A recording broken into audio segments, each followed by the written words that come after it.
Seção 2ª. Do Supremo Tribunal Federal. Artigo 101. O Supremo Tribunal Federal compõe-se de 11 ministros, escolhidos dentre cidadãos com mais de 35 e menos de 65 anos de idade, de notável saber jurídico e reputação ilibada. Parágrafo único. Os ministros do Supremo Tribunal Federal serão nomeados pelo Presidente da República, depois de aprovada a escolha pela maioria absoluta do Senado Federal. Artigo 102. Compete ao Supremo Tribunal Federal, principalmente, a guarda da Constituição, cabendo-lhe processar e julgar, originariamente, a ação direta de inconstitucionalidade de lei ou ato normativo federal ou estadual e a ação declaratória de constitucionalidade de lei ou ato normativo federal. Nas infrações penais comuns, o Presidente da República, o Vice-Presidente, os membros do Congresso Nacional, seus próprios ministros e o Procurador-Geral da República. Nas infrações penais comuns e nos crimes de responsabilidade, os ministros de Estado e os comandantes da Marinha, do Exército e da Aeronáutica, ressalvado o disposto no artigo 52, inciso 1º, os membros dos tribunais superiores, os do Tribunal de Contas da União e os chefes de missão diplomática de caráter permanente. O habeas corpus, sendo paciente qualquer das pessoas referidas nas alíneas anteriores, o mandado de segurança e o habeas data contra atos do Presidente da República, das mesas da Câmara dos Deputados e do Senado Federal, do Tribunal de Contas da União, do Procurador-Geral da República e do próprio Supremo Tribunal Federal. O litígio entre Estado estrangeiro ou organismo internacional e a União, o Estado, o Distrito Federal ou o território. As causas e os conflitos entre a União e os Estados, a União e o Distrito Federal, ou entre uns e outros, inclusive as respectivas entidades da administração indireta. A extradição solicitada por Estado estrangeiro. Revogado. O habeas corpus, quando o coator for tribunal superior ou quando o coator ou o paciente for autoridade ou funcionário cujos atos estejam sujeitos diretamente à jurisdição do Supremo Tribunal Federal, ou se trate de crime sujeito à mesma jurisdição em uma única instância. A revisão criminal e a ação rescisória de seus julgados. A reclamação para a preservação de sua competência e garantia da autoridade de suas decisões. A execução de sentença nas causas de sua competência originária, facultada a delegação de atribuições para a prática de atos processuais. A ação em que todos os membros da magistratura sejam direta ou indiretamente interessados, e aquela em que mais da metade dos membros do tribunal de origem estejam impedidos ou sejam direta ou indiretamente interessados. Os conflitos de competência entre o Superior Tribunal de Justiça e quaisquer tribunais, entre tribunais superiores, ou entre estes e qualquer outro tribunal. O pedido de medida cautelar das ações diretas de inconstitucionalidade. O mandado de injunção, quando a elaboração da norma regulamentadora for atribuição do Presidente da República, do Congresso Nacional, da Câmara dos Deputados, do Senado Federal, das mesas de uma dessas casas legislativas, do Tribunal de Contas da União, de um dos tribunais superiores, ou do próprio Supremo Tribunal Federal. As ações contra o Conselho Nacional de Justiça e contra o Conselho Nacional do Ministério Público. Julgar, em recurso ordinário. O habeas corpus, o mandado de segurança, o habeas data e o mandado de injunção decididos em única instância pelos tribunais superiores, se denegatória a decisão. O crime político. Julgar, mediante recurso extraordinário, as causas decididas em única ou última instância, quando a decisão recorrida. Contrariar dispositivo desta Constituição. Declarar a inconstitucionalidade de tratado ou lei federal. Julgar válida lei ou ato de governo local contestado em face desta Constituição. Julgar válida lei local contestada em face de lei federal. Parágrafo 1º. A arguição de descumprimento de preceito fundamental, decorrente desta Constituição, será apreciada pelo Supremo Tribunal Federal, na forma da lei. Parágrafo 2º. As decisões definitivas de mérito, proferidas pelo Supremo Tribunal Federal, nas ações diretas de inconstitucionalidade e nas ações declaratórias de constitucionalidade produzirão eficácia contra todos e efeito vinculante, relativamente aos demais órgãos do Poder Judiciário e à administração pública direta e indireta, nas esferas federal, estadual e municipal. Parágrafo 3º. No recurso extraordinário, o recorrente deverá demonstrar a repercussão geral das questões constitucionais discutidas no caso, nos termos da lei, a fim de que o tribunal examine a admissão do recurso, somente podendo recusá-lo pela manifestação de 2/3 de seus membros. Artigo 103. Podem propor a ação direta de inconstitucionalidade e a ação declaratória de constitucionalidade: o Presidente da República, a Mesa do Senado Federal, a Mesa da Câmara dos Deputados, a Mesa de Assembleia Legislativa ou da Câmara Legislativa do Distrito Federal, o Governador de Estado ou do Distrito Federal, o Procurador-Geral da República, o Conselho Federal da Ordem dos Advogados do Brasil, partido político com representação no Congresso Nacional, confederação sindical ou entidade de classe de âmbito nacional. Parágrafo 1º. O Procurador-Geral da República deverá ser previamente ouvido nas ações de inconstitucionalidade e em todos os processos de competência do Supremo Tribunal Federal. Parágrafo 2º. Declarada a inconstitucionalidade por omissão de medida para tornar efetiva norma constitucional, será dada ciência ao poder competente para a adoção das providências necessárias e, em se tratando de órgão administrativo, para fazê-lo em 30 dias. Parágrafo 3º.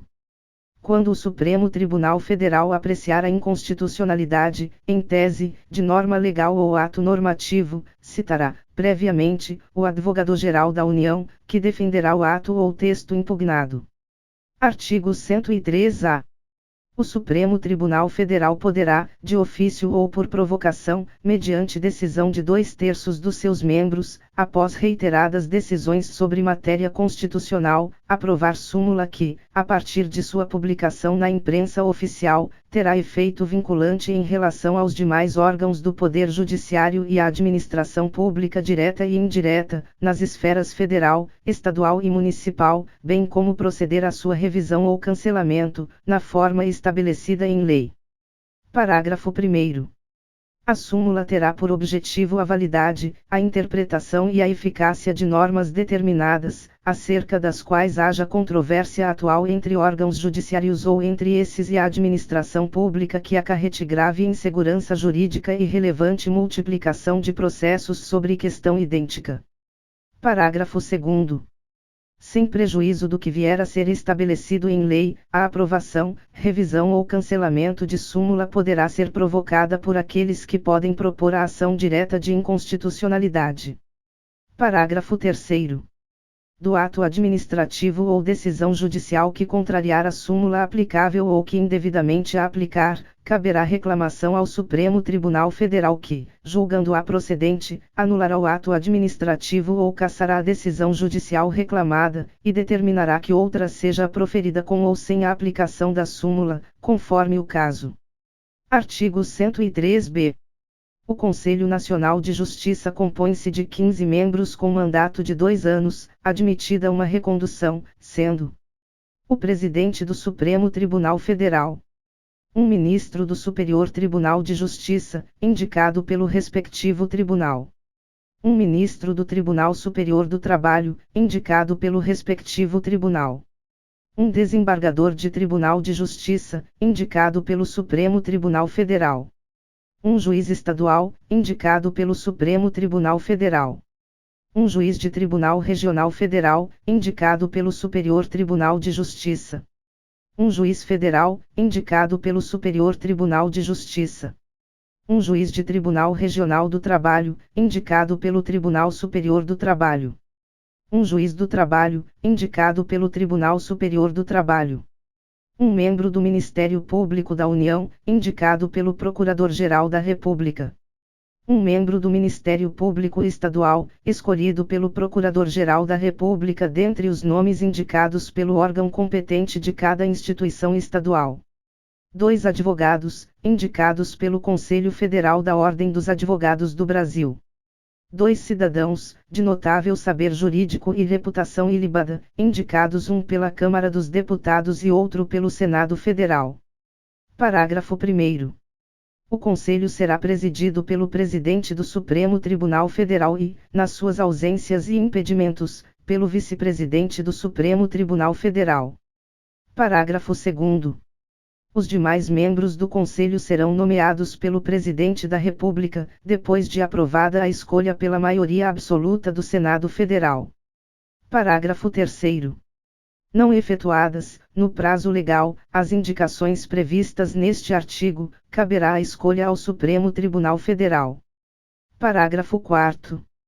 Compete ao Conselho o controle da atuação administrativa e financeira do Poder Judiciário e do cumprimento dos deveres funcionais dos juízes, cabendo-lhe, além de outras atribuições que lhe forem conferidas pelo Estatuto da Magistratura, zelar pela autonomia do Poder Judiciário e pelo cumprimento do Estatuto da Magistratura, podendo expedir atos regulamentares, no âmbito de sua competência, ou recomendar providências.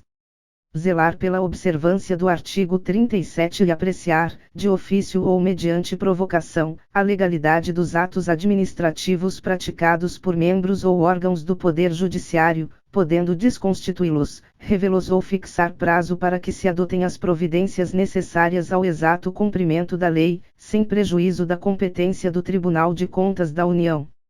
Receber e conhecer das reclamações contra membros ou órgãos do Poder Judiciário, inclusive contra seus serviços auxiliares, serventias e órgãos prestadores de serviços notariais e de registro que atuem por delegação do poder público ou oficializados, sem prejuízo da competência disciplinar e correcional dos tribunais, podendo avocar processos disciplinares em curso, determinar a remoção ou a disponibilidade e aplicar outras sanções administrativas, assegurada a ampla defesa. Representar ao Ministério Público, no caso de crime contra a administração pública ou de abuso de autoridade. Rever, de ofício ou mediante provocação, os processos disciplinares de juízes e membros de tribunais julgados há menos de um ano. Elaborar semestralmente relatório estatístico sobre processos e sentenças prolatadas, por unidade da Federação, nos diferentes órgãos do Poder Judiciário. Elaborar relatório anual, propondo as providências que julgar necessárias, sobre a situação do Poder Judiciário no país e as atividades do Conselho, o qual deve integrar mensagem do Presidente do Supremo Tribunal Federal a ser remetida ao Congresso Nacional, por ocasião da abertura da sessão legislativa. Parágrafo 5º. O ministro do Superior Tribunal de Justiça exercerá a função de ministro corregedor e ficará excluído da distribuição de processos no tribunal, competindo-lhe, além das atribuições que lhe forem conferidas pelo Estatuto da Magistratura, as seguintes: receber as reclamações e denúncias, de qualquer interessado, relativas aos magistrados e aos serviços judiciários. Exercer funções executivas do Conselho, de inspeção e de correição geral. Requisitar e designar magistrados, delegando-lhes atribuições, e requisitar servidores de juízos ou tribunais, inclusive nos Estados, Distrito Federal e territórios. Parágrafo 6º. Junto ao Conselho oficiarão o Procurador-Geral da República e o Presidente do Conselho Federal da Ordem dos Advogados do Brasil. Parágrafo 7º. A União, inclusive no Distrito Federal e nos territórios, criará ouvidorias de justiça, competentes para receber reclamações e denúncias de qualquer interessado contra membros ou órgãos do Poder Judiciário, ou contra seus serviços auxiliares, representando diretamente ao Conselho Nacional de Justiça.